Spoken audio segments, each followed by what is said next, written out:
What's up, guys? We are here getting ready to start the season off, and I wanted to introduce you to my brand new boat, the 21-foot iKon bass boat. And obviously this is taking a lot of time. I've teased a lot of stuff to this point, but I want to give you guys a little bit more. I can't give it all because we are launching late March, but I am going to give you guys a rundown exactly sort of what I'm running, and then some of the features on this boat that are unique.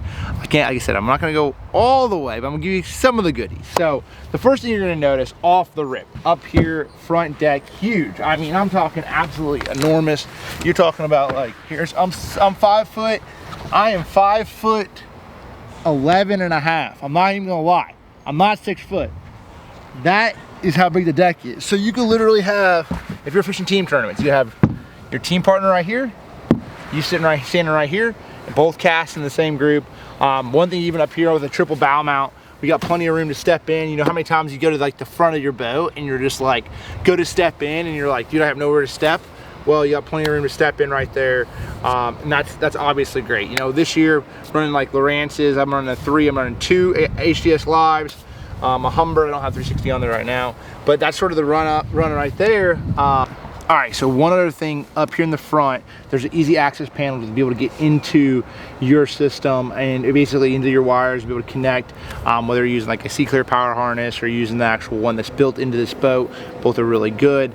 But that's sort of the one extra feature that makes it a little bit easier for the consumer to get in there, and then also the dealers as well. So now just jumping back to the back a little bit, I will show you this. I'm gonna open up the lid in this one just a little bit, just a peek. Oh. All right. So I have, I can't show you everything. So that rod box right there, I can't show you because there's all these sneaky baits in there. I can't tell you guys everything that I'm throwing. But this is the thing. I have 38 rods and reels in there. I think 3 of them are spinner rods, 35 of those, somewhere in there, or casting rods. So that holds plenty of rods. Center storage box is something that's really cool. I talked about, it actually has a sliding storage system. That is it's really cool. I'm not gonna show you everything. That's one thing I'm gonna hold in the back pocket. So, but what that is, it basically slides. So I have my tackle boxes in the bottom, and then I have tackle boxes up on top of it. And so basically what that does is it shifts the weight back this way in the boat, which allows you to have a little bit more bow lift because you don't have as much weight up there. So that's sort of the whole reasoning behind it, and that's what you're using all that space right there. A day box, something that I always like to have is a day box in addition to that. Something easy, quick, where you're using call clips, scales, you know, you're ready to roll right there. On this side, you know, I sort of put a lot of my backup line, any little extra storage that I need. I have plenty of storage up front, no problem, what no questions asked. One thing I will tell you about this box right here is it's absolutely ginormous, okay? It can hold a lot of stuff. It's so big that I could even lay in it when I take the tackle storage system out. Now, stepping back to the cockpit of the boat, you know, fit and finish is exceptional. You know, that's one thing that working with HCB, you know, that was gonna be a must. This console is like, it is something special. And I mean, look, the console, no, it's really just, it has a really good sleek, sporty design, which I like. And then in addition to that, it's just not like, you know how you pick like some boats, like you'll grab that boat and just like, it's just, the console's solid. This console's solid. It's like this one, there's shaky ones. This one ultimately, everything's closed off right here. There's a panel underneath there. It closes everything off. You don't have wires right here. That's all taken care of. And then you come back in here and you just have it all ready to roll. Now I do have an automated system over here. I can't go into all the details of exactly what that does. That'll be for a later video, but that everything is run off of this panel. But, okay, but for y'all that are like, man, but what if that technology goes out? But what if? I understand it. I said the same thing.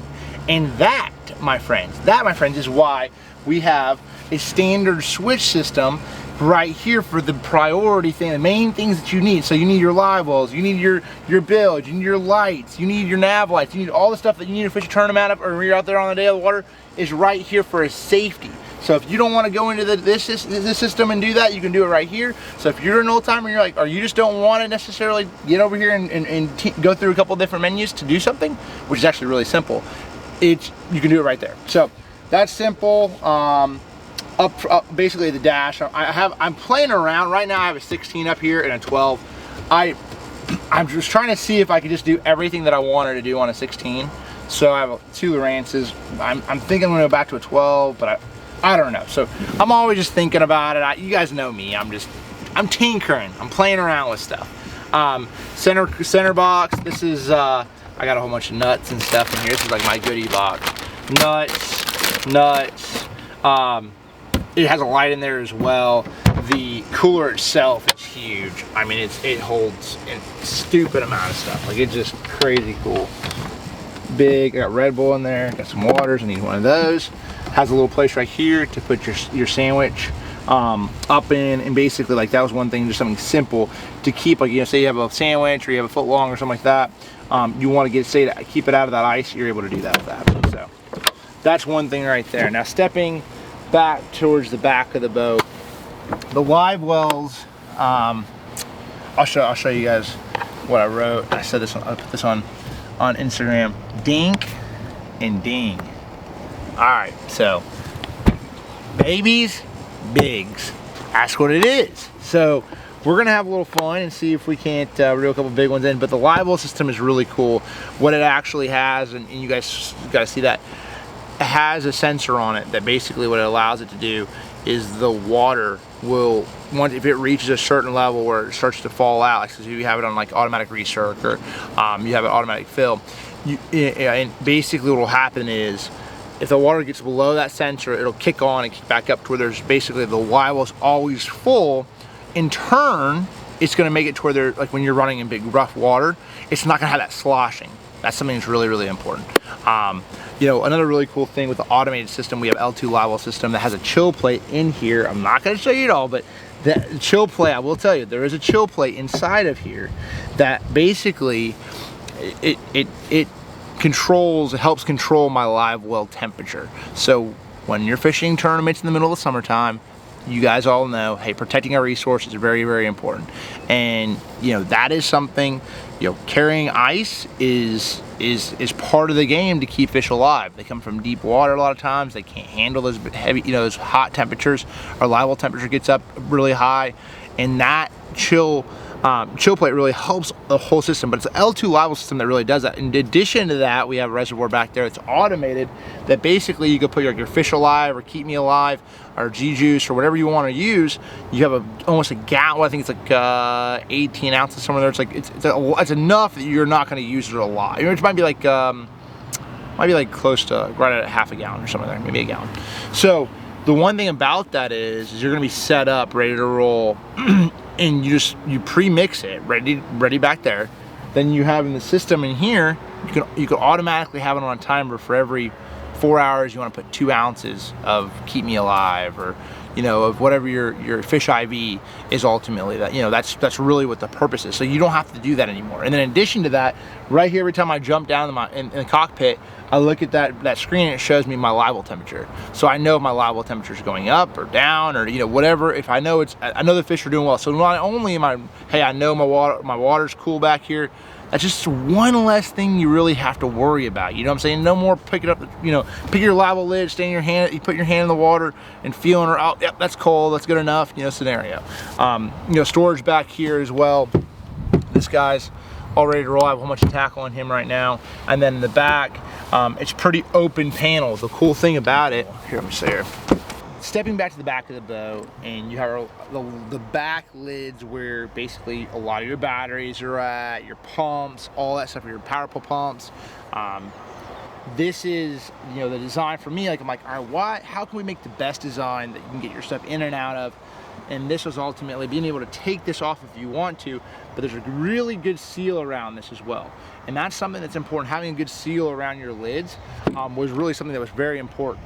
And the reason, okay, I'll tell you what, so we didn't do slam latches, and the reason behind the slam latches is one thing I will tell you.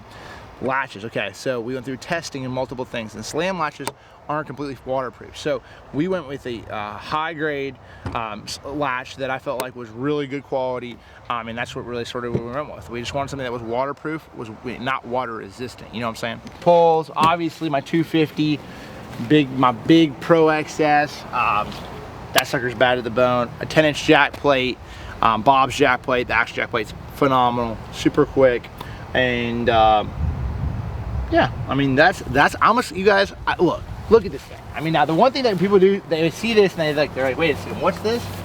The curve in the boat. And they're like, what's the whole reason behind that? Realistically, it's a lot about being different. All right, a bass boat in a lot of ways, you know, it's hard to be innovative, and so it's like, hey, just doing something a little bit different to separate yourself. So this is a little sneak peek before the launch of this boat, but I'm competing in a tournament, and this is the boat I'm running all year long, and we'll dive more into this later on in the season.